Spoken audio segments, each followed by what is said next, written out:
Magandang araw sa iyo.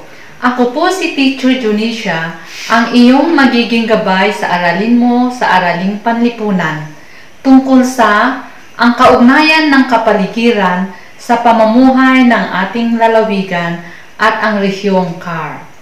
Ang module na ito ay pagmamay-ari ng Kagawaran ng Edukasyon, CID, Schools Division of Mountain Province. Ginawa ito ni Alfredo Jr. D. Samidan upang matulungan ka sa pag-aaral habang wala ka sa loob ng silid-aralan. Ihanda mo ang iyong lapis at module. Tawagin mo rin ang iyong kasama sa bahay na tutulong sa iyo sa pagsagot nito.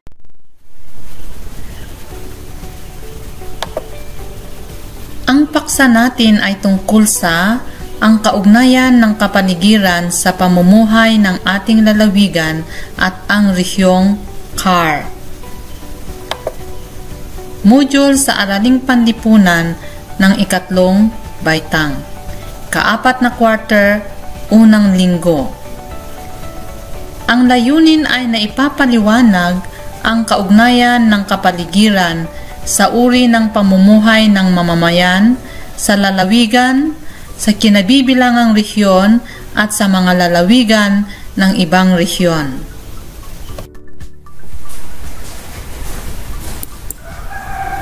Bago natin ipagpatuloy ang ating leksyon, sagutin muna natin ang subukin. Ang panuto ay unawain ang mga tanong o pahayag sa bawat bilang. Piliin ang titik ng tamang sagot at bilugan ito. Una, ang pamumuhay ng mga tao sa isang lugar ay may kaugnayan sa kapaligiran. A. Tama. B. Mali. K.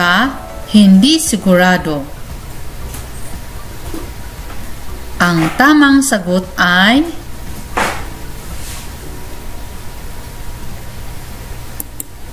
letra K.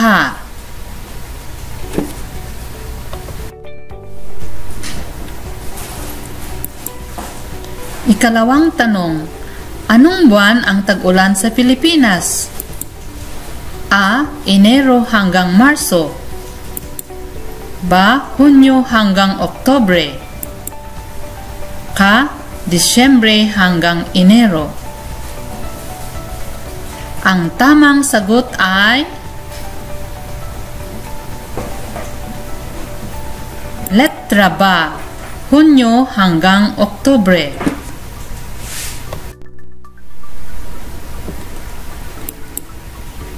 Pangatlo, ang pangunahing kabuhayan ng mga tao na naninirahan sa tabing ilog ay A. Pagsasayaw. B. Pangingisda. K. Pangangaso. Ang tamang sagot ay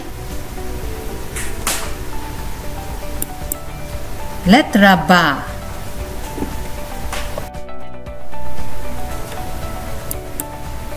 Ikaapat, paano naiaangkop ng mga tao sa kapaligiran ang kanilang pamumuhay? A. Aalis sa lugar at pupunta sa mga lugar na may pagkain. B. Ang mga tao ay nagtatanim ng prutas at gulay sa dagat. K. Karaniwang pagmimina ang pangkabuhayan sa bulubunduking bahagi. Ang tamang sagot ay letra K.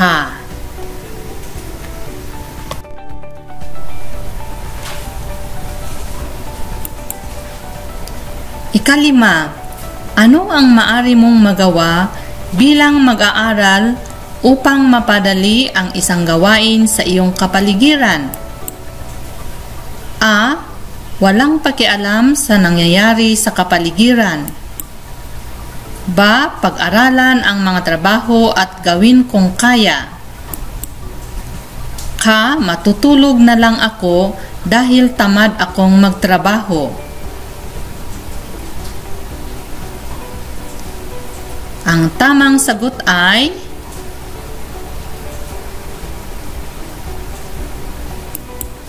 letra B. Balikan. Sa katatapos na module, inyong napag-aralan ang tungkol sa mapang kultural ng aking rehiyon. Ang mapang kultural ay sumisimbolo sa pagkakakilanlan ng isang rehiyon. Sa pamamagitan ng mapang ito, maiuugnay natin ang kultura ng bawat lalawigan tulad ng pagkain, edukasyon, pamahalaan, at marami pang iba.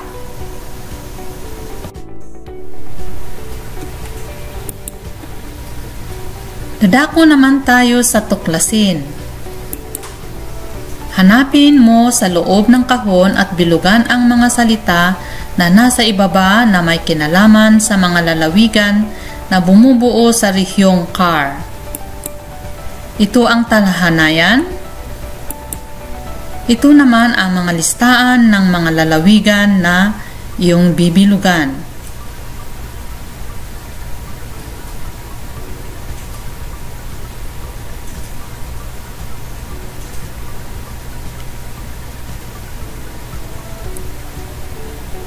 Ang mga sagot ay Abra, Apayao, Benguet, Baguio, Kalinga, Ifugao, Mountain Province.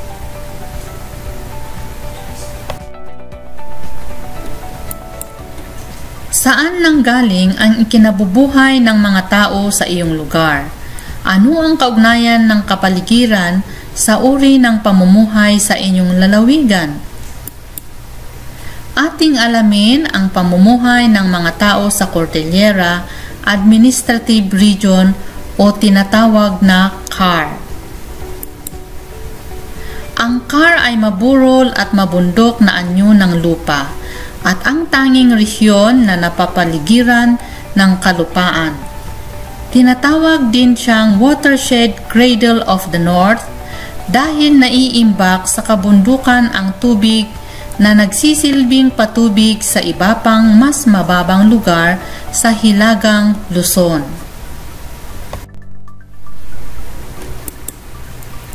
Abra. Ang lalawigan ng Abra naman ay matatagpuan sa hilagang bahagi ng rehiyon. Karamihan sa pamayanan dito ay matatagpuan sa bulubunduking bahagi at mga gilid ng ilog. May malalawak ding kapatagan ang lalawigan. Dito, matatagpuan ang ilan sa mga pamayanan na ginagawang sentro ng kalakalan tulad ng bayan ng Benguet. Karamihan sa mga nakatira rito ay magsasaka, naghahabi ng tela, nangingisda, at nag-aalaga ng hayop. Ang mga ilan ay manggagawa ng industriya na mamasukan sa gobyerno at pribadong sektor.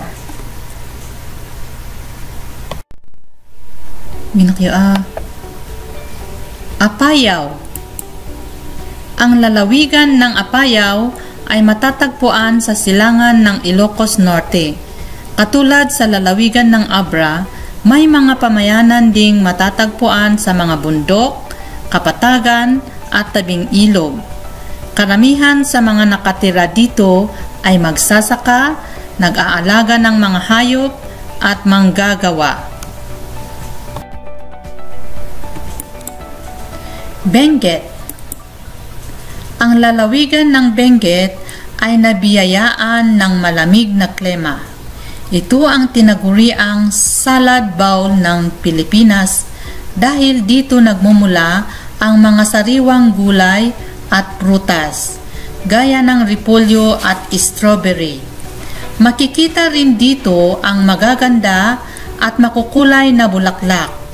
Maliban sa mga gulay at bulaklak, Mayaman din ang lalawigan sa mineral na matatagpuan sa mga bulubunduking bahagi.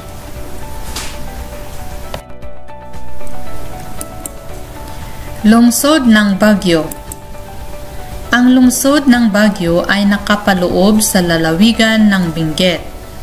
Malamig ang klima dito kaya't dinarayo ng mga turista lalo na sa panahon ng tag-init. Ang pisikal na katangian nito ay bulubundukin at may malalalim na bangin. Gayunpaman, hindi ito nagiging hadlang sa pagpapatayo ng mga malalaking gusali at establishmento. Masigla ang industriya ng turismo at ang iba't ibang negosyo dahil sa maganda nitong lokasyon at klima. Marami ring mga kilalang universidad ang nasabing lungsod, kaya't ito ay dinarayo ng mga mag-aaral mula sa karatig lalawigan. Kalinga. Sa lalawigan ng Kalinga, may ilang lugar doon na may malalawak na kapatagan, kaya pagsasaka ang pangunahing hanap buhay nila. Sa bulubunduking mga bahagi naman ay pagmimina ng ginto, paggawa ng banga, walis tambo at paghahabi ng tela. Ifugao. Sa lalawigan ng Ifugao, matatagpuan ang isa sa mga tanyag na puok pasyalan sa ating bansa at maging sa buong daigdig, ang hagdang-hagdang palayan ng Ifugao. Ang nasabing palayan ang dahilan ng pagdagsa ng mga turista sa lugar. Kadalasang malamig ang klima sa lalawigan dahil ito ay matatagpuan sa mga bulubundukin. Karamihan sa mga tao dito ay magsasaka, manlililok at nag-aalaga ng mga hayop. Dagdag pa rito ay ang paghahabi ng mga katutubong kasuotan ng mga Ifugao. Mountain Province. Mabundok ang lalawigan ng Mountain Province at may malamig na klima. Matatagpuan din dito ang mga hagdang-hagdang taniman ng palay at mga gulay. Maliban sa paghahabi, pagtitinda at pag-aalaga ng hayop, pagsasaka pa rin ang pangunahing hanap buhay ng mga taga rito. Klima ng rehiyong Cordillera. Dalawa ang klase ng klima sa CAR, tagtuyo at tag-ulan. Ang tag-ulan ay nagsisimula sa buwan ng Hunyo hanggang Oktubre. Ang buwan ng Nobyembre hanggang Abril naman ay tagtuyot. Sa mga buwang maulan, nagsisimula ang pagtatanim. Samantalang, ang anihan ay ginagawa sa buwan ng tagtuyot.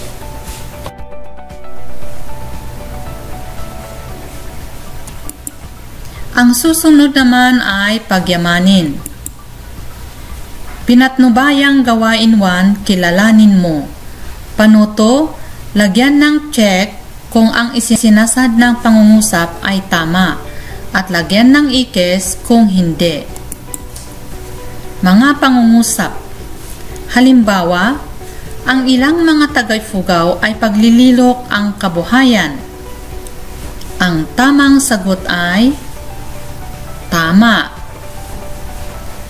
Una, ang lalawigan ng Benguet ay matatagpuan sa silangan ng Ilocos Norte.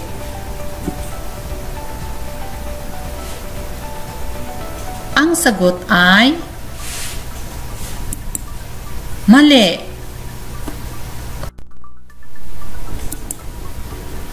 Ikalawa, ang lungsod ng Baguio ay nakapaloob sa lalawigan ng Mountain Province. Ang sagot ay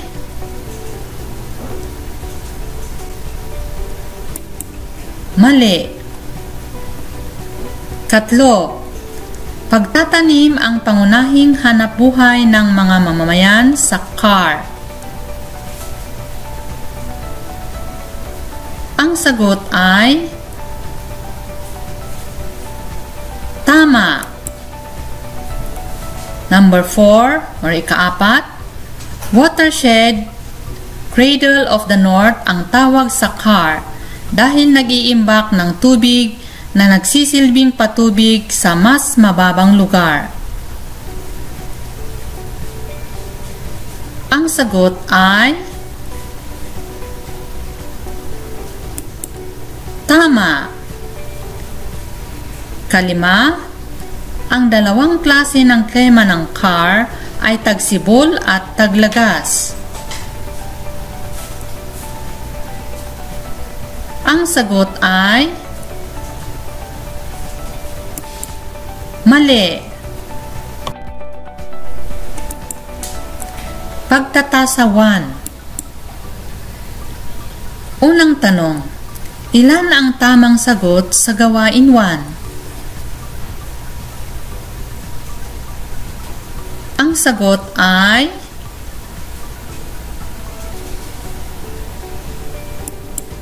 dalawa.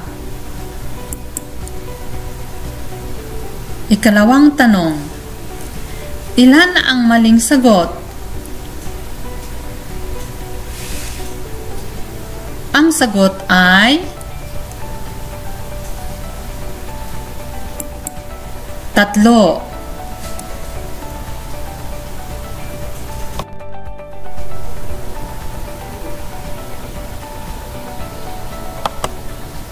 Pinatnubayang gawain to, pag-uugnay. Panuto, pag-ugnayin ang angkop na hanap buhay na nakatala sa kolom A sa anyo ng kapaligiran na nasa kolom B gamit ang linya. Kolom A. Una, pangangalakal ay naiaangkop sa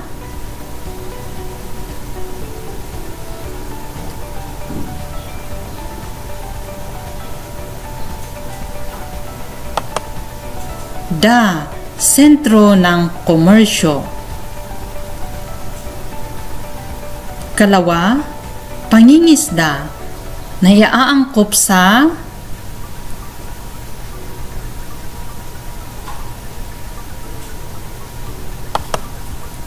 karagatan at ilog.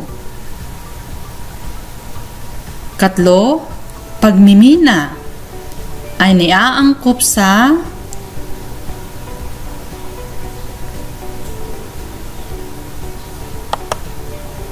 A, malawak na bukirin. Kaapat, serbisyong turismo ay naiaangkop sa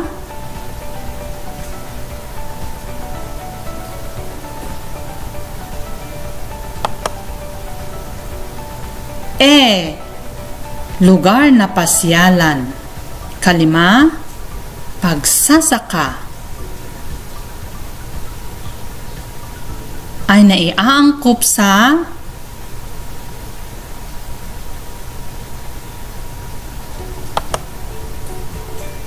ba, kabundukan.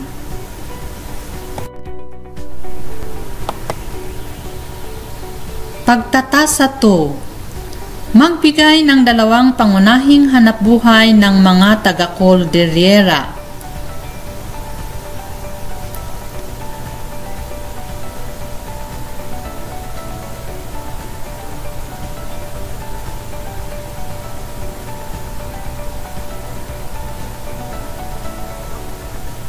Ang mga sagot ay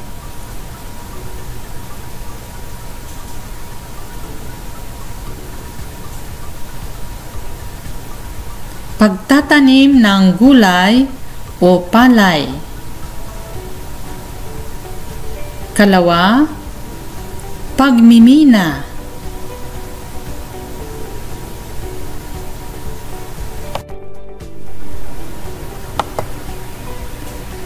Malayang gawain 1. Panuto, batay sa mga larawan na nagpapakita ng uri ng kapaligiran, sa bawat lalawigan o lungsod, isulat ang mga uri ng hanap buhay na angkop sa mga taong naninirahan dito. Ito ang larawan.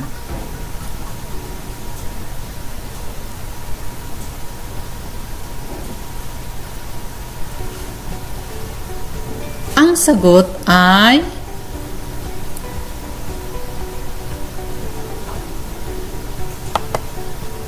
pagtatanim ng palay.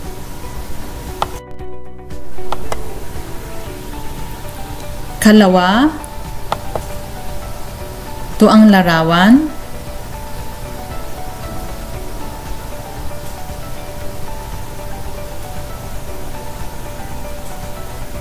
Ang sagot ay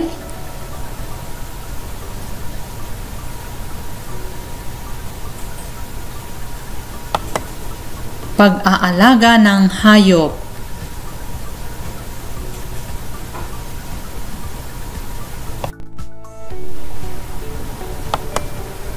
Ikatlo, ito ang larawan.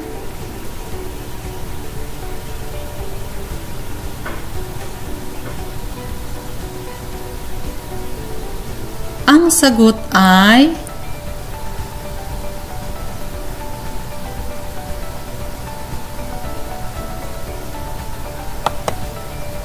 pagmimina.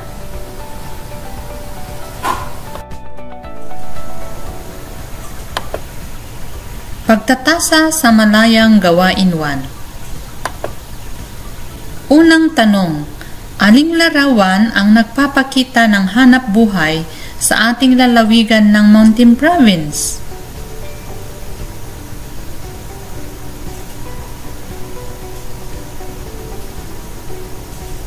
Ang sagot ay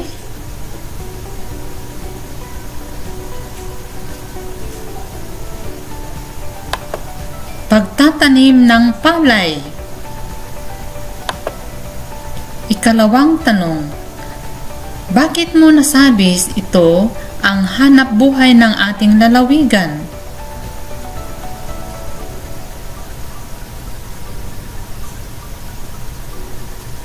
Ang sagot ay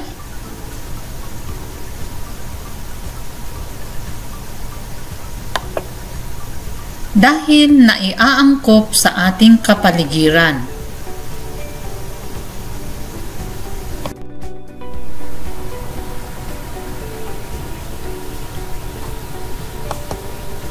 Isa-isip. Malaki ang kaugnayan ng kapaligiran sa uri ng pamumuhay ng mga tao sa lalawigan. Dito nagmumula ang kinabubuhay ng mga tao. Naiuugnay din nila ang uri ng kasuotan, pananim, at gawain sa kanilang kapaligiran.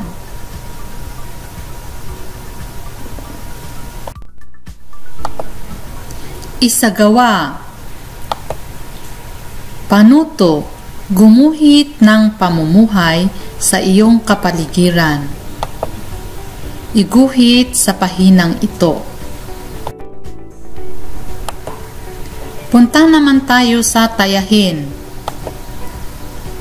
Panuto, basahing mabuti ang bawat tanong o pangungusap tungkol sa kultura. Piliin at bilugan ang letra ng tamang sagot. Unang tanong, ano ang pangunahing ikinabubuhay ng mga katutubong sa Benguet? A. Pagtatanim ng gulay, pag-aalaga ng mga hayop at pagmimina. B. Paglililok. K. Paggawa ng hagdang-hagdang taniman.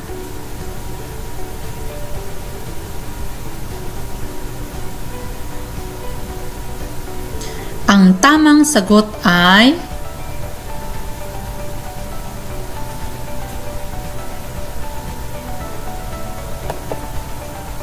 letra A.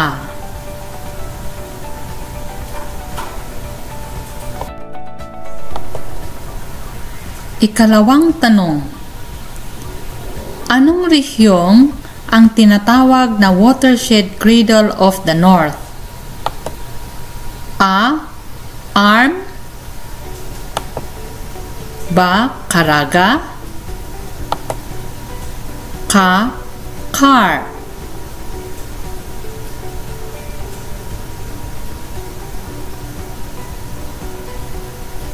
Ang tamang sagot ay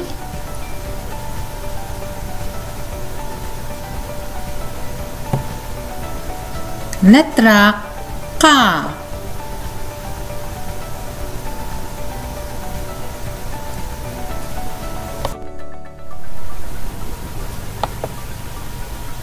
Ikatlong tanong, anong lalawigan sa Cordillera matatagpuan ang pinakatanyag na hagdang-hagdang palayan? A. Abra. B. Mountain Province. C. Ifugao.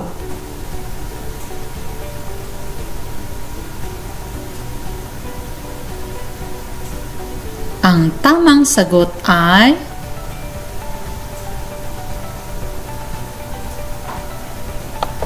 letra K.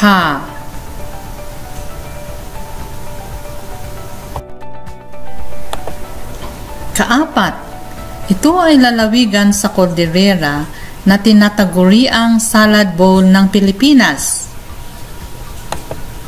A. Benguet. B. Kalinga. K. Apayao.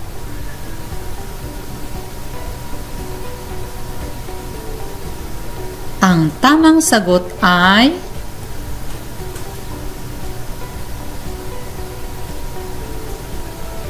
letra A.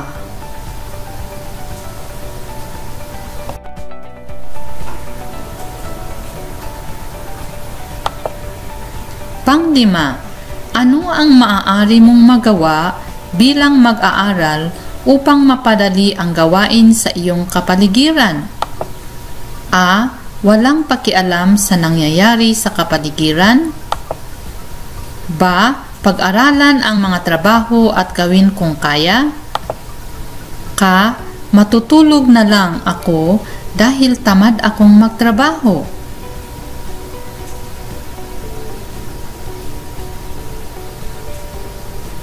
Ang tamang sagot ay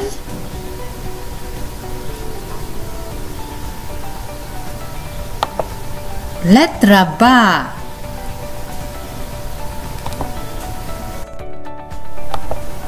Karagdagang gawain. Panuto, magpatulong ka sa iyong tagagabay upang makabuo ng dalawang pangungusap kung paano ka makatutulong sa mga hanapbuhay sa inyong lalawigan. Binabati kita. Matagumpay mong natapos ang iyong module. Paalam!